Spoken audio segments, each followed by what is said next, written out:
ಸಾಗರ ಮಾಡಿದ್ವಿ. ನಮ್ಮ ಕಾಲದಲ್ಲಿ ಅಭಿವೃದ್ಧಿ ಎಷ್ಟು ಹಣ ಕೊಟ್ಟಿದ್ರು, ನಿಮ್ಮ ಕಾಲದಲ್ಲಿ ನೀವು ಎಷ್ಟು ಕೊಟ್ಟಿದ್ರು ಬಹಿರಂಗ ಮಾಡಿ.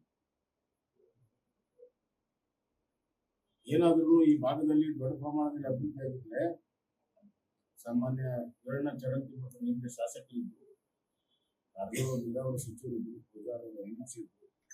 ಈ ಭಾಗದ ಎಲ್ಲ ನಾಯಕರ ಒತ್ತಾಸೆಯ ಮೇಲೆ ನಾನು ಮುಖ್ಯಮಂತ್ರಿ ಇದ್ದಾಗ ಅತಿ ಹೆಚ್ಚು ಹಣವನ್ನು ಬಾಗಲಕೋಟೆ ನಗರದ ಅಭಿವೃದ್ಧಿಯನ್ನು ಇಂದು ನೀರಾವರಿ ಸಚಿವರಿದ್ದಾಗ ಈಗಲೂ ಕೂಡ ಈ 3 ವರ್ಷದಲ್ಲಿ ತಮ್ಮ ಕಾಣಿಕೆ ಏನು ಕಾಣಿಕೆ ಇಲ್ಲ ಅಂತ ಗೊತ್ತಾಗಿನೇ ತರಾತುರಿಯಲ್ಲಿ ಮೆಡಿಕಲ್ ಕಾಲೇಜನ್ನು ಕೊಡ್ತೀವಿ. ಯಾಕೆ ನಮ್ಮ ಮೇಟಿಯವರ ಕನಸು, ಆಸೆ, ಮೇಟಿಯವರ ಆಸೆ ಅವ್ರ ಜೀವನದಲ್ಲಿದ್ದಾಗ ಈಡೇರಿಸಕ್ಕಾಗಿಲ್ಲ.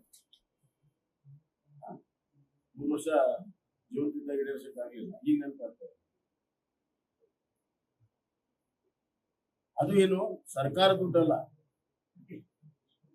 ಅದು ಸರ್ಕಾರ ದುಡ್ಡಲ್ಲ, ಯೂನಿವರ್ಸಿಟಿ ದುಡ್ಡು. ನಾವಿದ್ದಾಗ 4 ಕಾಲೇಜ್ ಮಾಡಿದ್ವಿ. ಹಾವೇರಿಗೆ, ಚಿಕ್ಕಮಗಳೂರಿಗೆ, ಚಿಕ್ಕಬಳ್ಳಾಪುರಕ್ಕೆ ಮತ್ತು ಯಾದಗಿರಿಗೆ.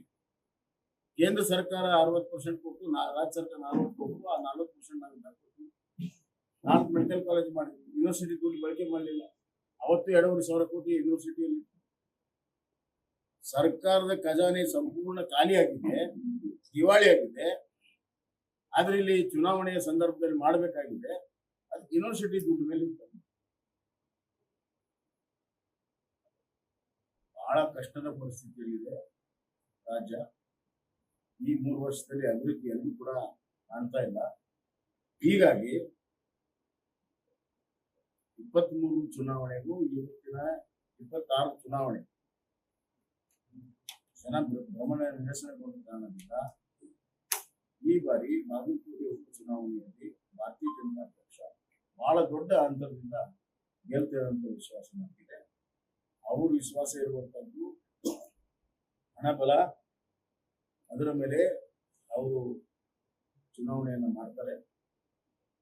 ರಾಜ್ಯ ಶಕ್ತಿ ಮತ್ತು ಪ್ರಜಾಶಕ್ತಿ ನಡುವಿರುವಂತಹ ಈ ಸಂಘರ್ಷ, ಯಾವಾಗ ರಾಜ್ಯ ಶಕ್ತಿ ಪ್ರಜಾಶಕ್ತಿ ನಡುವೆ ಸಂಘರ್ಷ ಆಗ್ತದೋ ಪ್ರಜಾಶಕ್ತಿನೇ ಗೆಲ್ಲೋದು. ಈ ಬಾರಿ ವೀರಣ್ಣ ಚರಂತಿ ಮತ್ತವರ ಚುನಾವಣೆಯನ್ನ ಜನಸಾಮಾನ್ಯರೇ, ಮತದಾರರೇ, ನಮ್ಮ ಕಾರ್ಯಕರ್ತರೇ ಈ ಚುನಾವಣೆಯನ್ನು ಮಾಡ್ತಾರೆ. ಹೀಗಾಗಿ ಖಂಡಿತವಾಗ ಸಿದ್ದರಾಮಯ್ಯ ಮುಖ್ಯಮಂತ್ರಿಯಾಗಿ ಚಾಮುಂಡೇಶ್ವರಿಯಲ್ಲಿ 30,000ರಿಂದ ಸೋತಾನೆ ಮುಖ್ಯಮಂತ್ರಿ. ಮುಂದಿನ ಗೆಲುವಾಗಲಿಲ್ಲ.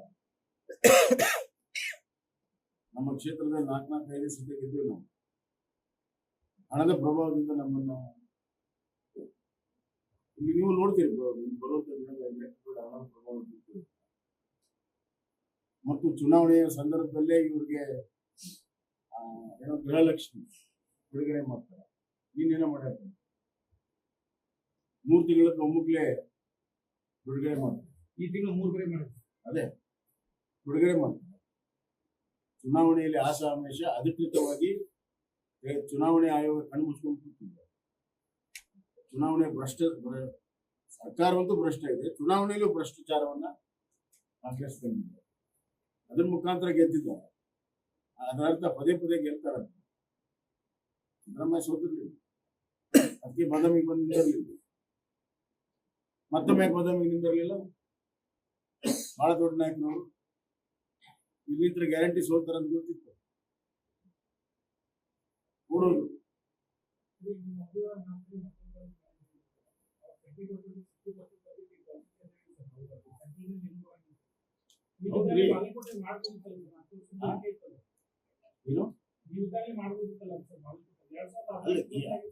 ನಾಲ್ಕು ಕೊಟ್ಟಿದ್ರು.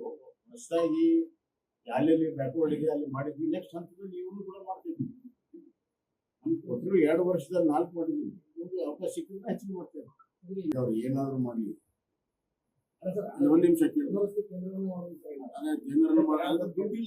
ದುಡ್ಡಿಲ್ಲ ಹೊಸ ಹಿಂದಕ್ಕೆ ಮಾಡಿದ್ರಲ್ಲ, ನಾವು ಅಕ್ವೈರ್ನ ಮಾಡೋದಿಲ್ಲ. ಏನು ನಾವು ಅಕ್ವೈರ್ನ ಮಾಡೋದಿಲ್ಲ, ಲೀಸ್ ಮೇಲೆ ತಗೊಳ್ತೀವಿ.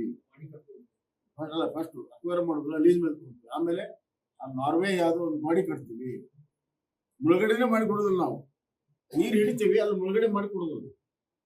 ಅದ್ಭುತವಾದಂತ ಯೋಜನೆಗಳನ್ನ ಇವರು ಹಿಂಗೆ ಜನರಿಗೆ ಮೋಸ ಮಾಡೋದು ತರ್ತಾರೆ. ಈಗ ನಿನ್ನೆ ಮೊನ್ನೆ ಒಂದು ವಿಧಾನ ಪರಿಷತ್ತಲ್ಲಿ ಒಂದು ರೆಸಲ್ಯೂಷನ್ ಪಾಸ್ ಮಾಡಿ ಏನ್ ಮಾಡಿದ್ದಾರೆ, ನಾವು ಸ್ಕಿನ್ ಗೇಟ್ ಅನ್ನ ಹಾಕ್ತೀವಿ, ಸ್ಕಿನ್ ಗೇಟ್ ಅನ್ನ ಹಾಕ್ತೀವಿ, ಆದ್ರೆ ನೀರು ಹಿಡಿಯೋದಿಲ್ಲ. ನೀರು ಹಿಡಿಯಲಿಲ್ಲ, ಸ್ಕಿನ್ ಗೇಟ್ ಯಾಕೆ ಹಾಕ್ತೀವಿ? ಯಾರು ಪುರುಷಾರ್ಥಕ್ಕೆ ಹಾಕ್ತೀವಿ? ಜನರಿಗೆ ಮತ್ತೆ ಮತ್ತೆ ಮೋಸ ಮಾಡಿ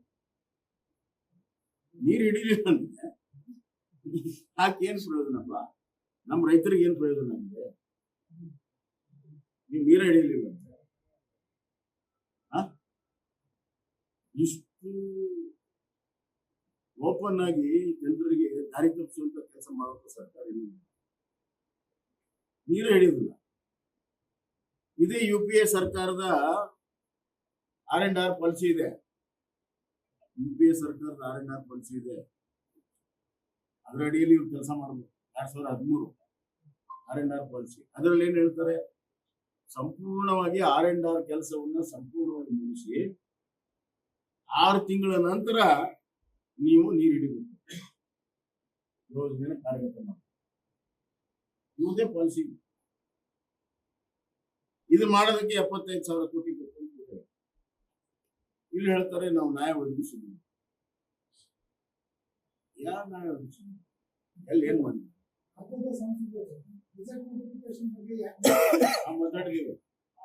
ನಾನು ಮಾತಾಡಿದ್ದೀನಿ. ನಾನು ಅಲ್ಲಿ ಒಂದು ನಿಮಿಷ ನಾನು ಮಾತಾಡಿದ್ದೀನಿ. ದಾಖಲೆ ನಿಮ್ಗೆ ನೋಡಿರ್ಬೇಕು ಅನಿಸ್ತದೆ, ನಾನು ಕೊಡ್ತೀನಿ. ಅಷ್ಟೇ ಅಲ್ಲ, ನಾವು ಸಂಬಂಧಪಟ್ಟಂತ ಇದು ಕೂಡ ಹೇಳ್ತೀವಿ. ಈಗ ಕೇಸು ಬಹಳ ಫಾರ್ವರ್ಡ್ ಇರೋದಿದೆ. 3 ರಾಜ್ಯಗಳ ವ್ಯಾಜ್ಯ ಇದೆ.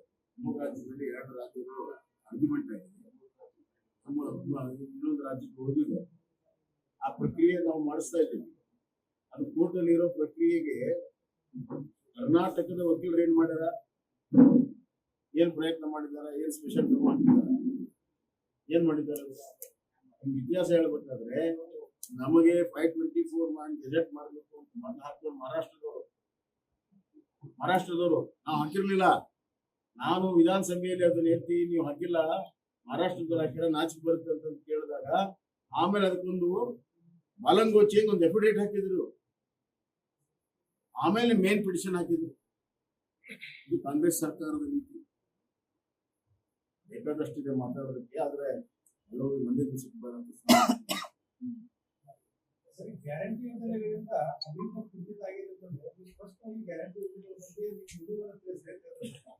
ನೋಡ್ರಿ, ಗ್ಯಾರಂಟಿ ಯೋಜನೆಗಳು ಸ್ವಂತ ಸಾಮರ್ಥ್ಯದ ಆರ್ಥಿಕ ಬಲವರ್ಧನೆಯನ್ನ ಮಾಡಿ ಆಮೇಲೆ ನೀವು ಎಷ್ಟಾದ್ರೂ ಗ್ಯಾರಂಟಿಗಳನ್ನು ಕೊಡಿ, ನಮ್ಮ ಸರ್ಕಾರ ಇಲ್ಲ.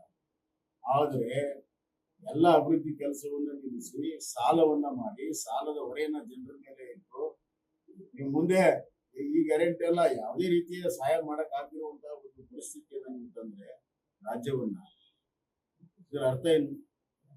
ಯಾವ ಗ್ಯಾರಂಟಿಗಳು ನಿಲ್ತವೆ?